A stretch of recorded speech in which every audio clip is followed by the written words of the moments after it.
Allegiant Air, an American ultra-low-cost carrier, decided to change things up a little.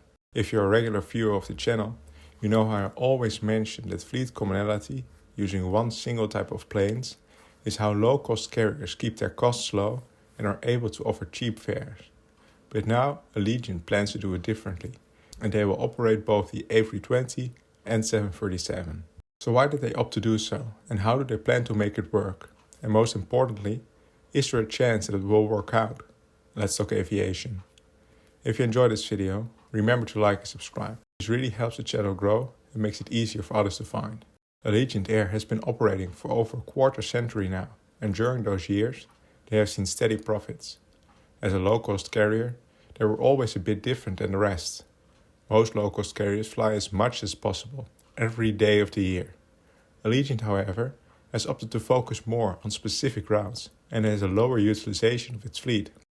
When airlines choose which planes to operate, they generally look at two costs: the operating cost per hour, being crew and fuel, and the fixed costs, being depreciation of the planes or leasing payments.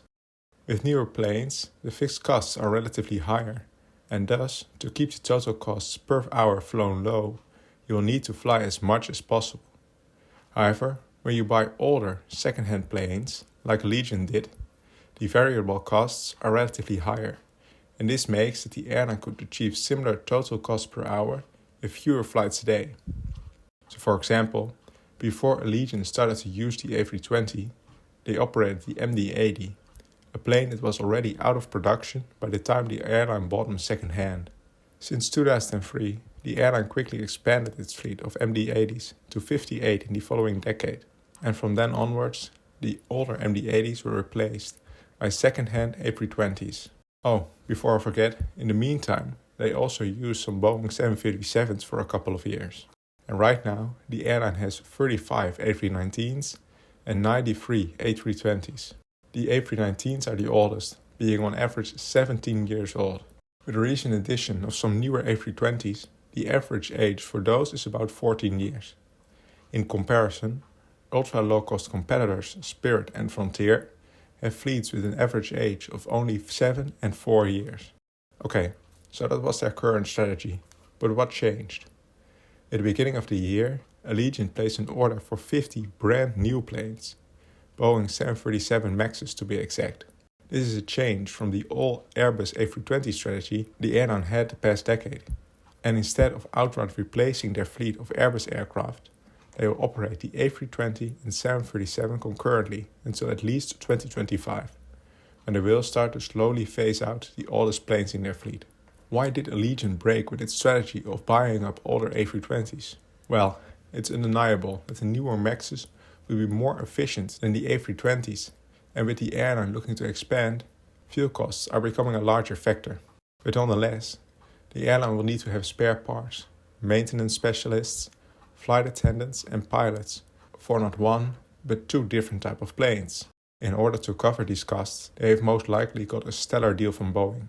This was actually acknowledged by the CFO of Allegiant. It seems that Allegiant used the market circumstances to its advantage. In the months leading up to the order, Boeing saw how both Qantas and Air France-KLM, both previously loyal Boeing customers, chose the A320neo over the latest generation of the 737. In a dire need for some new orders, Boeing has most likely dropped the price even further than they would do usually in order to win over Allegiant. To handle the dual fleet problem, the airline mentions how they will use 4 bases that aren't connected, and thus operate fully independently from another.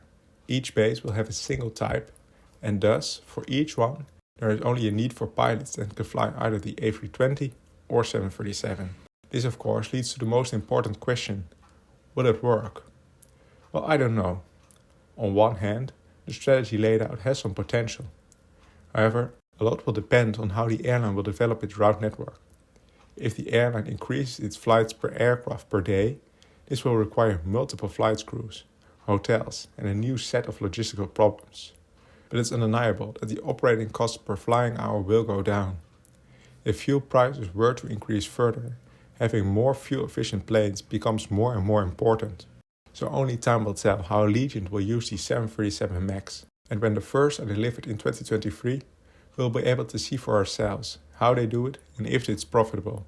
What are your thoughts about Allegiant's fleet strategy? Do you think it will work out? Let me know in the comments below. Thank you for watching, and please consider subscribing to Let's Talk Aviation.